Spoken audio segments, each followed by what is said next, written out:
Hello nomads, my name is Caitlin and I am currently traveling around Mexico with my wife and our two large dogs. We hope to make these videos to bring some insight into what it's like being a digital nomad on the road using a Jeep Wrangler to go from one place to another. So we just finished our 3-month stay in Quintana Roo and we had a great time there, but we wanted a little change of scenery. We decided to go to San Cristobal de las Casas for our next destination. We're interested in staying in Comalcalco for a couple of days along the way so that we can see Ruta del Cacao. We also wanted to spend one night in Campeche to break up the long drive. It's about 460 kilometers from point A to point B. I just needed to wrap up a couple of things for work and then we'll be on our way.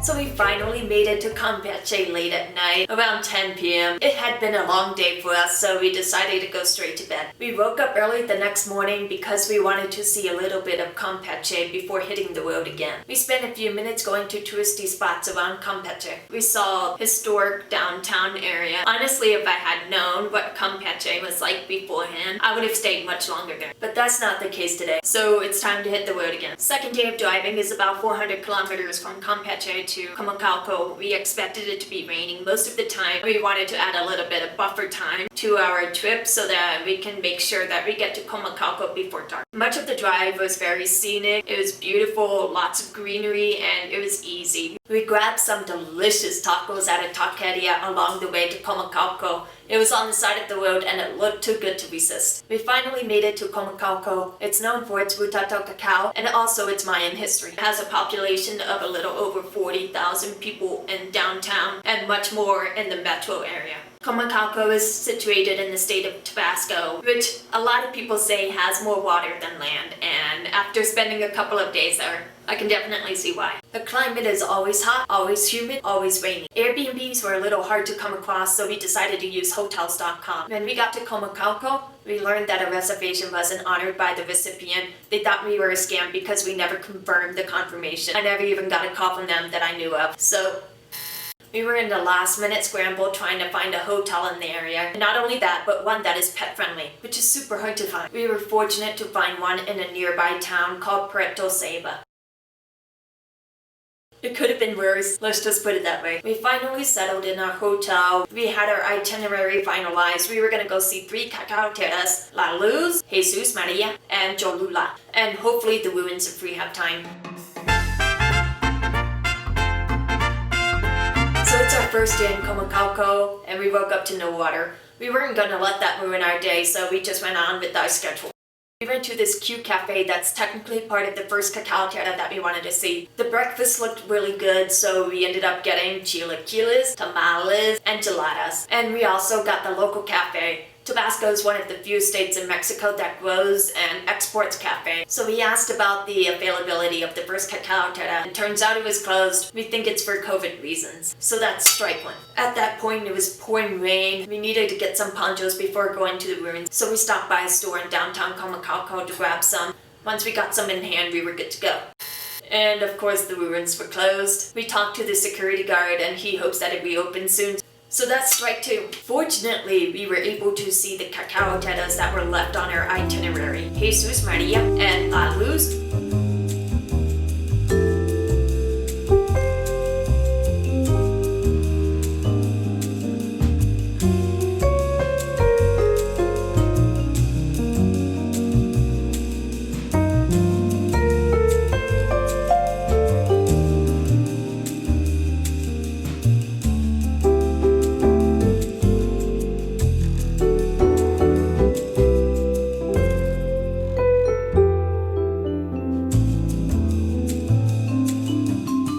This area is very well known for growing and harvesting cacao. Some places actually make chocolate out of them, others don't. They just export it elsewhere.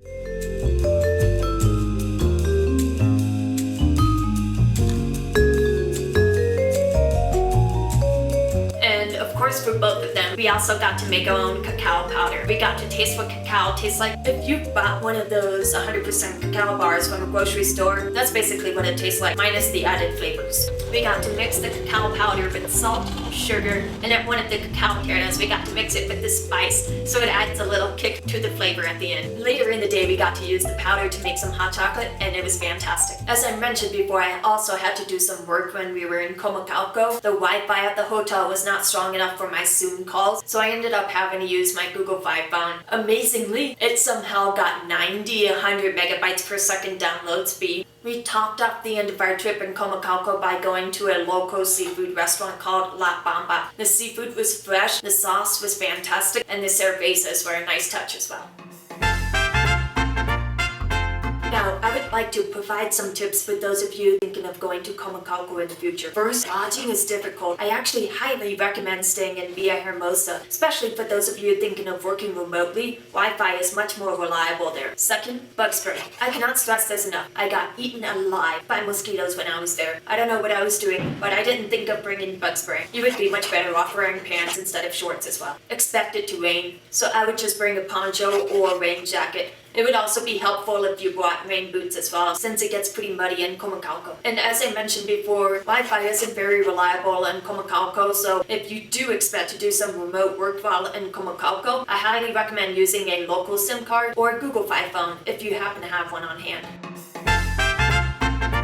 All in all, we very much enjoyed our time in Comalcalco. The people were super friendly, the food was good, and it was very scenic. This is our first video. We're still learning how to use the software, how to use the technology, how to even do videography. So if there's a way that I can provide better content for you, if you came to this video and you didn't see what you were looking for, please let me know. I would like to improve this and make these videos helpful for you. And if you want to follow along our travels, feel free to hit the subscribe button. We will continue to make these videos of our adventures wherever we go. And speaking of which, our next videos will actually be based out of San Cristobal de las Casas, so keep an eye out for those. Thanks for watching.